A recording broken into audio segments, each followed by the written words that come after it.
Hello and welcome to another Curmudgeon in the Cellar, raw and unedited. This will be the last one like this.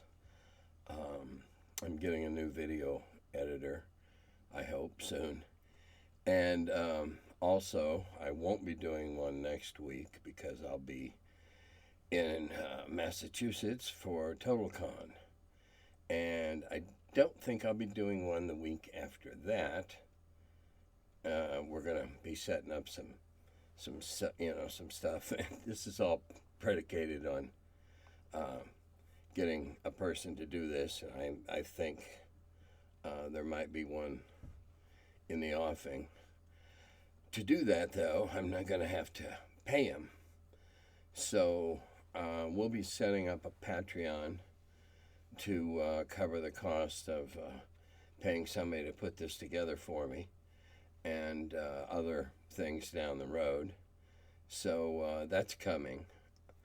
The next one I will do is going to be a live stream with Jim Wampler here by my side, and we'll give you plenty of notice of when that will be. And now on to a probably rather short. I don't have too many comments to comment on tonight or to answer tonight. Also, on the Patreon thing, I believe that we're looking at Patreon subscribers getting some exclusive content, like maybe I'll do a rant each week that I wouldn't do for general consumption. Anyway, that's all up in the air right now.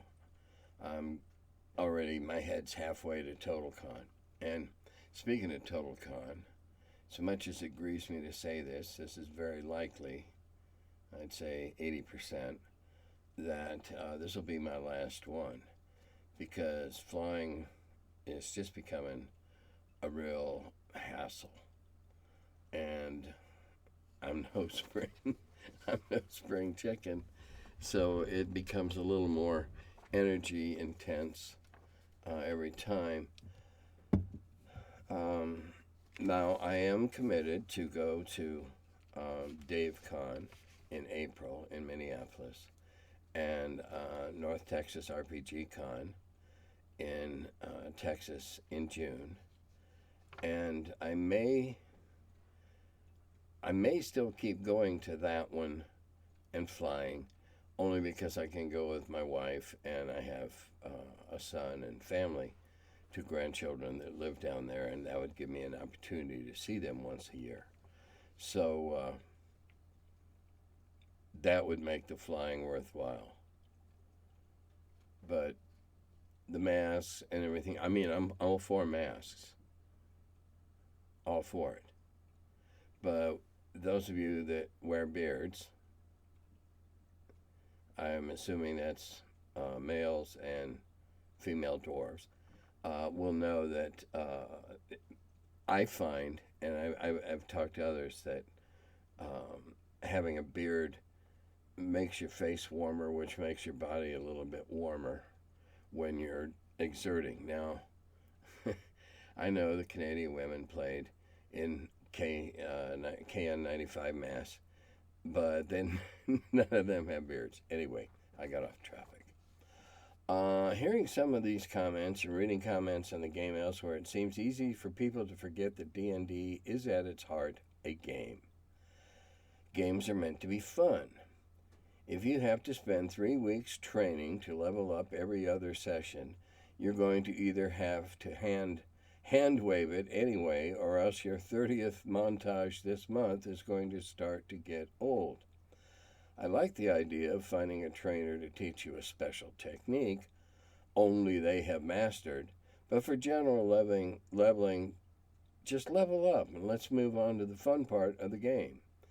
People spend a lot of time picking at nits about this or that, to the point I can't imagine they're actually running any games with these concerns, because if they were, they would have solved them already. Stop worrying so much. Play the game. Have fun. I couldn't have said it better myself. Next. What complications, if any, occur when a dragon uses their breath weapon underwater? Well, let's see. If we apply general physics, any gaseous weapon is not going to be effective because it's going to be immediately dispersed into the water. Anything involving flame has a very good chance of being very inadequate. If it didn't just put it out, it would certainly severely limit it. Now, bear with me here. I know, it's magic. Now, what I would find interesting is any electrical weapons would be like doing a fish survey in the boat with the big electric wire, and it stuns everything that comes into its field. That would be interesting. All right, now, magic. Okay, depending upon the level of magic in your world, certainly any of those could work. However, I like to be a little more realistic, and I would have it work if that ever came up. I would have it work like I just described. Gaseous wouldn't work.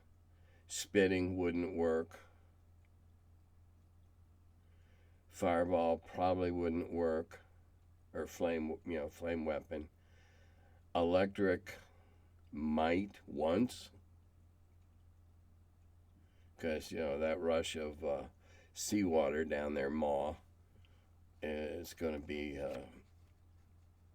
probably have an effect on their chemistry. But that's just the way I would play it. Jim, could you enlighten us on how you came to engage Jaquette and Kim Mohan in editorial roles at TD, and what their various responsibilities? All right.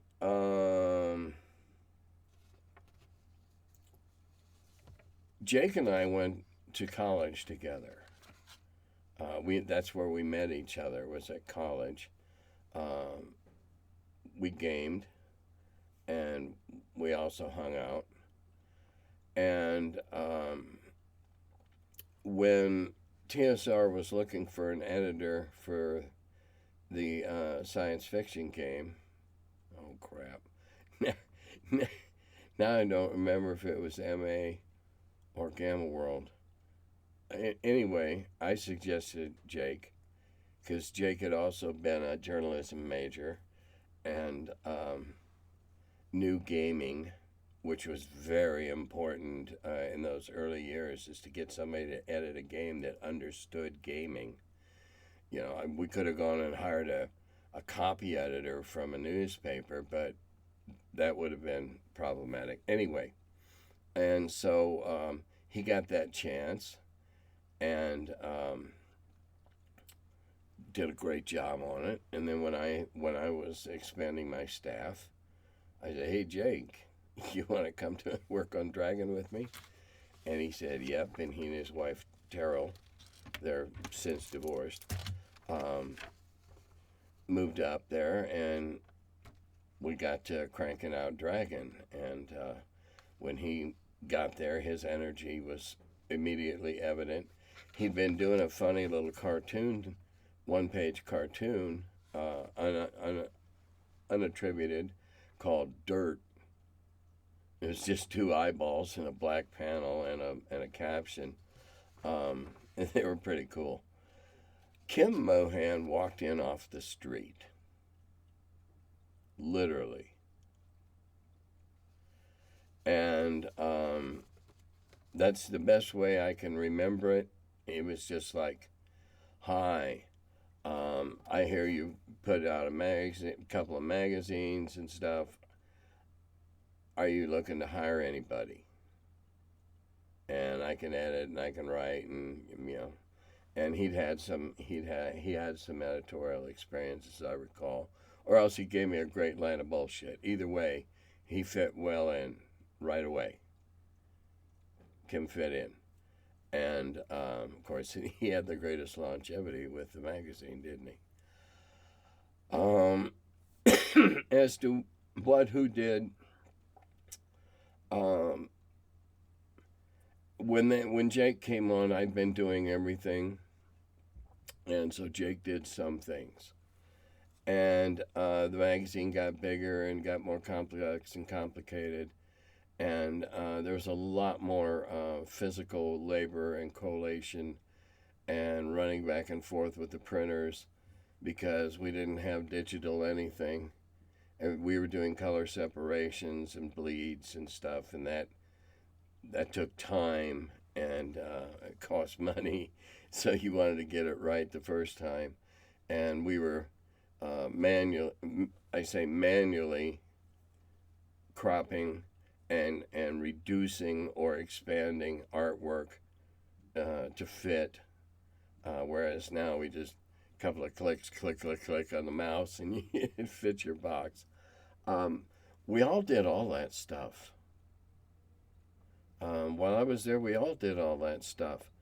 I consulted most heavily with Jake about what's going to come next, but I'm pretty sure Kim was in on those, what are we going to do next? Because we're all having a lot of fun.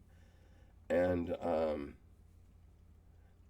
that's why after I left, we already had a few pieces laid out, a few issues in advance. So it was about 3 after I left. But after 39, I had nothing in there. And Jake stepped in and Kim stepped up, and they kept it going. I don't know what pressures they were under over the course of the years as they were evolving into a house organ. And I know that the game, there were a lot of reasons if they wanted to keep publishing. It's just that Jolly Blackburn, once again, one of my favorite go-tos, has made fun in his own wonderful, subtle way of all the rules clarifications and new official this and new official that. And it would drive me as a dungeon master crazy. I was glad to work with them both. Jake went on to work at he was editor at Games Magazine, which was what we called a slick.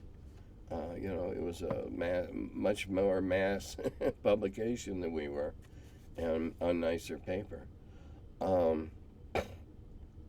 Okay, all right. Now this is silly on its face, but it's the kind of thing we like to talk about. If 3 dozen wizards were teleported to the top of a slender iron shaft, how many could be affected by Otto's irresistible dance before the iron canceled the spell's effect? All of them, and the iron of the shaft is not what cancels the spell's effect. Magic is a gathering, as most explanations have it, I will be general here, is a gathering and a focus of power, certain directed effects power. Whether it's utterances of foreign-sounding syllables, or mystical hand symbols, or strange combinations of exotic herbs and spices, like the Colonel's recipe, it's a focus. The focus cannot be disrupted by iron. If I were to apply that question, then everything that you threw at anybody in iron would wear off. And we know we don't want that to happen. You don't want to have to go back and keep charming or sleeping or whatever those dudes that are wearing armor. No, it's your focus that causes the magic to become focused and released that cannot be disrupted by iron. Think about that. Magic would never hold a chest for a magically bound iron banded chest would lose its magic over a period of time. No. This is a goose. What's good for the goose is good for the gander. If you're going to have magic wear off on that circumstance, then it's going to wear off everything else. And eventually magical swords and magical armor won't be magic, and shields and stuff won't be magical anymore. It's the casting of, the bringing of those forces.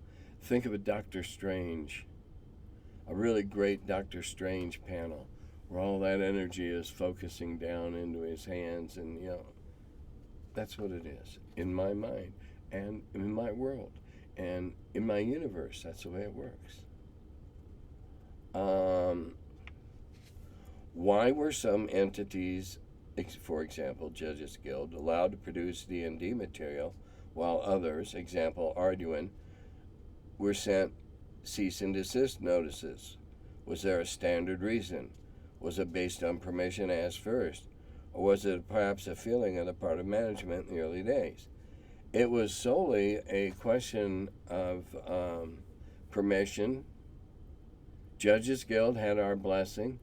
Judges Guild provided an enormous booth.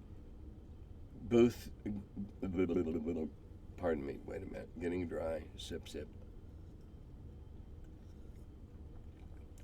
Judges Guild provided an enormous boost to the hobby by the fact that everybody that subscribed got to know who everybody else was. They got to swap stuff back and forth. And Judges Guild did an enormous spreading of ideas back and forth, both in what they published and what they talked about and shared with each other, the members of the guild. When I first got to TSR, part of my job was vetting what the Judges Guild was going to come out with next, just to make sure that there weren't any gross, egregious violations of canon up to that date, which was evolving as the supplements came out. And I did that for a while. And I don't believe that there was any royalties involved with the Judges Guild. Certainly not at first. I think that in a very nice way, they were considered an adjunct arm that was going to help build the hobby. It was going to help TSR, absolutely. Now, they came to TSR before I got there. Arduin, that happened as I was getting there and getting established, and I wasn't involved in those kind of discussions at that point. But they just did knockoff stuff without even asking a thank you. And copyright laws being what they were then, and to some extent they're still the same now, you have to stop. The first time you see something being knocked off, you have to stop. You have to take action to stop. If you don't, when the second guy does it, you don't have a leg to stand on. Now, whether or not there was bad blood between the Arduin people and Gary and Brian, I do not know. It's highly possible that Gary's snap judgments that he occasionally made on people, or the fact that their personality simply graded him the wrong way. David Hargraves, was that his name? Anyway, that's what I know about it. I wasn't involved in any of the letters or anything. And yeah, well, they licensed. There's a follow-up question. were some groups licensed while others never asked or even tried? Yes, that's part of it. Yes, and that's a good deal of it because they were jealously and zealously protecting their what would be called IP today. All right, now this is an interesting question, only because I don't understand the second half. I don't understand the rationale behind it. Here's the question. Is it more important for a DM to develop a module story or challenge all players by depleting their spells and resources? I really don't grasp the second half. There was a comment on it. The story should develop itself. All right, I'd like to address both of that. The module, however extensively it's written, can always be added to. Always. Should probably be. Can stick something in there you want to stick in. Stick something in. Something happens early on, and you want to stick something back in later. You know, make a justification for it. Drove off these things, didn't kill them all. They've taken up residence somewhere else, and oh hell, you ran into them again. Whatever. The story is fleshed out by the players in bits and pieces without them actually declaiming it, by their actions, by what they do, what they try, what succeeds, what fails.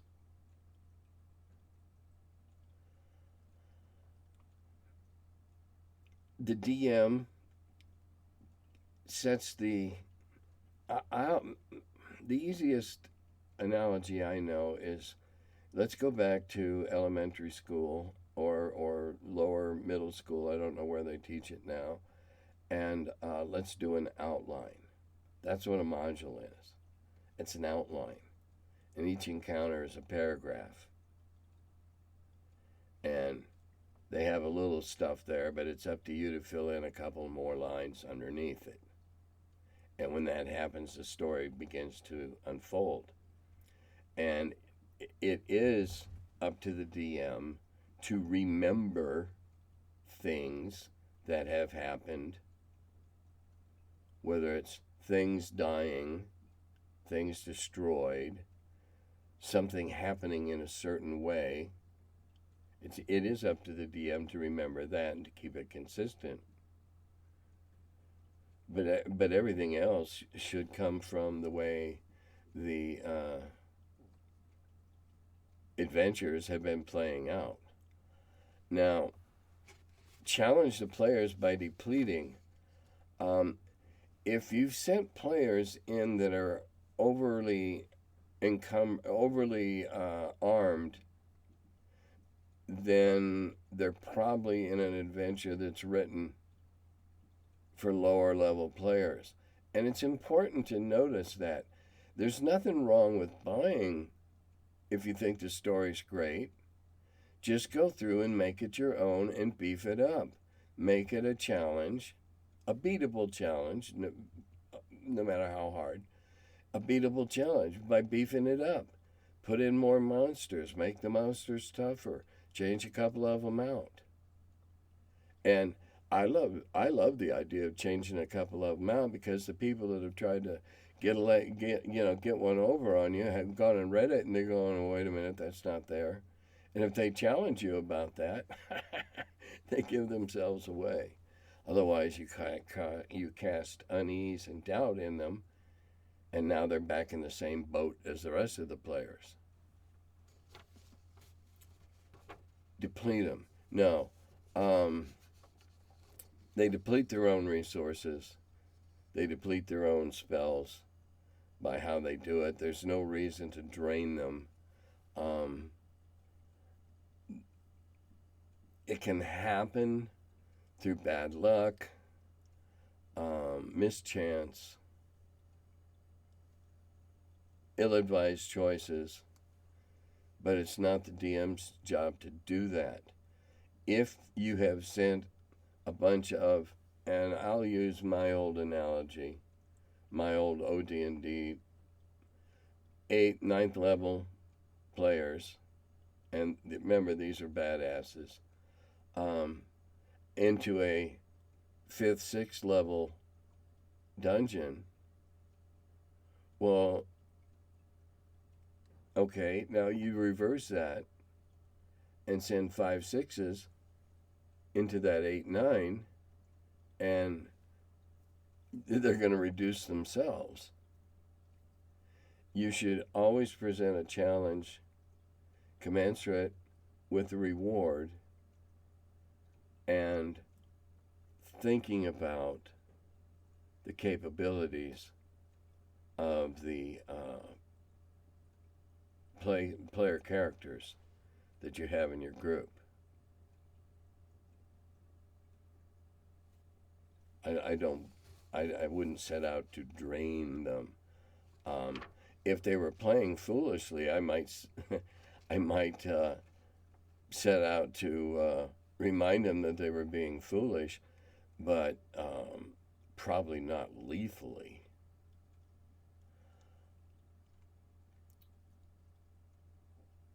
Okay. And here we go back to the armor and magic users crap again. And I'm not going to deal with this anymore because I already gave you how I think it works and why iron interferes. Of course, if someone wants to allow magic users to wear light, non-metallic armor in their campaign, that's their prerogative. I always have if they found it.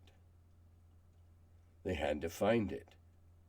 Or they had to take it. And, occasionally, if they were in a large city, they might be able to buy a quilted gambeson that would fit under their robes. I would imagine that high-level wizards who notoriously didn't always get along with each other would go to those lengths to foil the literal knife in the back. Now, his point is that per every version of D&D, magic users or mages, wizards, sorcerers, what have you, have either armor allowed, none, or armor proficiency, none, in their class description. Okay, I don't do proficiencies. All right, those are game developments that came after mine. I don't play with those. And armor allowed, none. Okay, if you want to be a strict RAW, rules as written player, give them nothing. I believe in my world, it is more rational for magic users to have figured out that they are vulnerable and what little I allow them, they ought to get.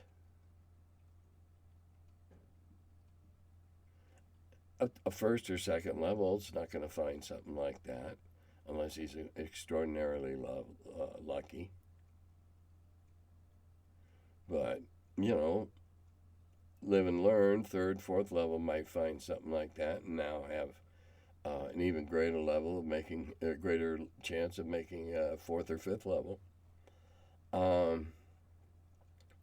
That's how do I interpret or address that? That's it.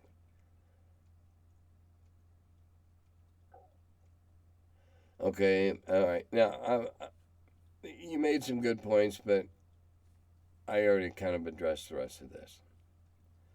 So, we've addressed that.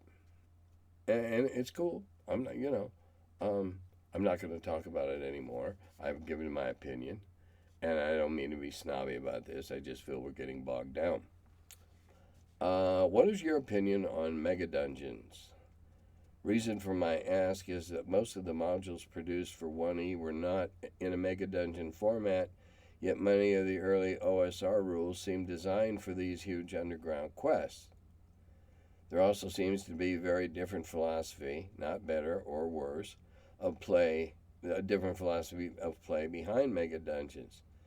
The reasons for monsters and traps being present on a level seem quite secondary to the experience of play. More of a don't ask questions, just enjoy type of play.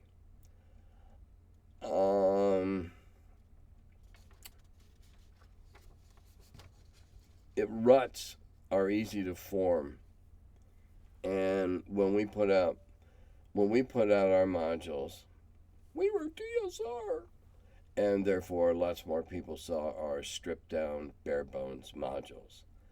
When we ran the Giant series, I believe it was Metro Detroit Gamers, we ran that 2,000 copies, which was big numbers then. 2,000 copies went out that weekend. That was of all three of the modules. Pardon me. Dry eyes this late at night. Can't imagine why. And so people saw, people were inspired along those lines of short, interconnected, but short adventures. Judges Guild, on the other hand, and again, we were glad to see them going places we did not have time or resources. They were going Mega Dungeon. The Invincible City State of the Overlord. No, the City State of the Invincible Overlord was a mega dungeon of all mega dungeons, because it was an entire package that had other mini adventures. The Sunstone Caverns. Oh man, those were great. You could take those and just plug them into yours, or if you're playing in their whole enormous thing. And they were doing mega dungeons. Mega dungeons take a lot of work to produce. Mega dungeons mostly get produced over time, such as Greyhawk and Blackmoor, from repeated play and needing new places to go, but it's all still connected. Oh, hey, we just found a collapsed tunnel and cleared it, and whatever the rationale was. And so mega dungeons came over time. To sit down and create a mega dungeon, such as Mike Curtis did with Stonehell Dungeons, is an enormous investment in time, an enormous investment, and you have to have a lot of confidence that it's going to be worth it.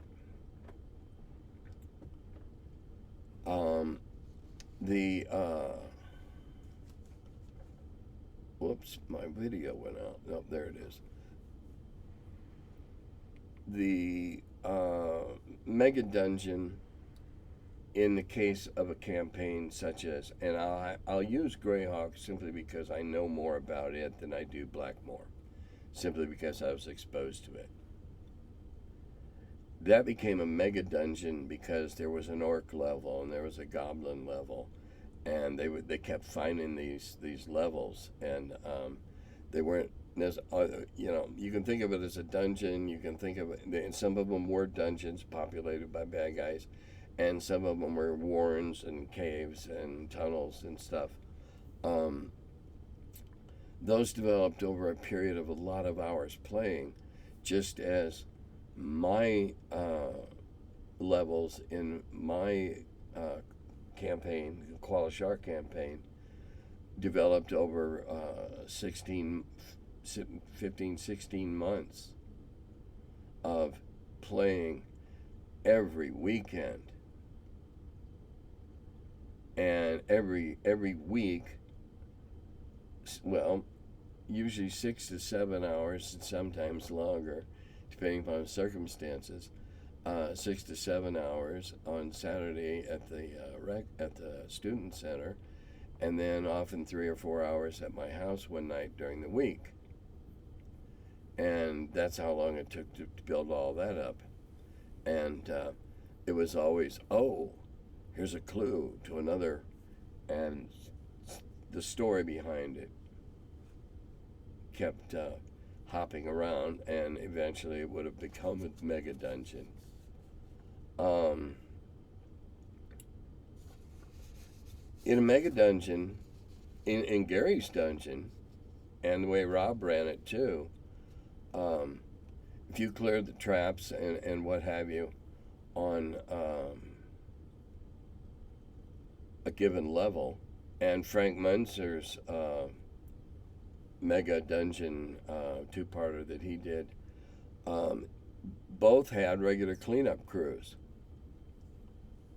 The gelatinous cube and the carrion crawler cleaned up dead bodies, and game time months later, they'd go back down. They'd been repopulated by something else.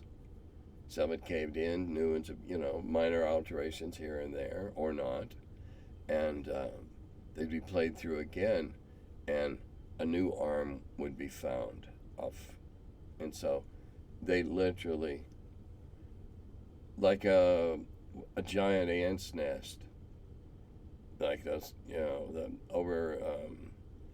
the ones that all live underground in those amazing warrens. That's how they grew back then. Nowadays, I don't know. Are people putting out mega dungeons all untested? I don't know. And I'm just going to make a statement here that I do not feel obligated to answer or even respond sometimes to persisting arguing or tangents. Okay, that's that for tonight. Now I gotta, future plans, right. Game hole next week. New producer, and it'll look pretty much the same. And I'm gonna have to do it one night earlier so that it's still available for Saturday morning viewing, because I understand that a great many of my viewers view it on Saturday morning, like Saturday morning cartoons or whatever. So it'll still seem the same. And Jim's going to help me figure out Patreon. I don't understand it, but if it means that I can continue doing a nice one, that's fine. We will be doing a live stream, and I will tell you all about it in advance. And we will, I'm sure, be talking about TotalCon. And then we come to what the hell is going on in Lake Geneva. I haven't said much about it, at least not for a while. Now, one of the good guy gadflies in the business, in the industry, podcaster, has been doxxed by the 3SR or whatever the organization is being referred to as. I'm sure all of you know what doxing is. Their names, their addresses, their personal information. I wouldn't be surprised if a couple of other prominent people that they've been quibbling and squabbling with, the same thing happened. And I consider doxing to be a really cheap and sleazy attack on someone. With all the ruckus that's coming out up there, everybody associated is going to be stained. They've all got a hold of the tar baby. And that's the reference to the old fable about, anyway, no, all right. They all have a hold of the ring. Not trying to offend anyone. They all have a hold of the ring. Tug, tug, tug, tug, tug, tug, tug. And they're all going to have a big scar afterwards. First, they're going to sue WotC for this. Oops, no, not again. Then we're going to sue Hasbro. Oh, no, not going to do that. And they continue. Apparently, for a period of time, they were trying to collect money to fund their Don Quixote lawsuit. My saying this here, I'll probably get hammered, but I no longer care because I think what's going on is extremely disruptive to the hobby as a whole. Unlike what people up in Minneapolis are trying to do is reconcile the two threads of thought about the creation of D&D. This shitstorm is serving no noble purpose, no righteous purpose, no just purpose. It's hard to understand what they're serving. Making ludicrous claims, assuming ludicrous titles. Now, when I say this is, again, all my opinion, which is protected. Free speech. I'll still undoubtedly get bombarded. The individual doing most of it, as some of you know, has already been very personally nasty, obscenely impolite already, so words don't hurt you when it's over the internet. And I live in Ohio. It's no big secret. Go to my Facebook page, you see where I live. It's no big deal. I wish, though, that they would figure out what's going on or just go away or something. I wish that everybody else would just ignore them, which I intend to do from now on, unless I'm personally attacked. I intend to just ignore their ranting and raving. And when I go up to GaryCon next month, I've offered to do a private tour for some friends, and if I do that, I'll drive by, point, and laugh. So, see you again in a few weeks. Those of you that are going to TotalCon, say hello and call me a curmudgeon. For the rest of you, Dodata Govi.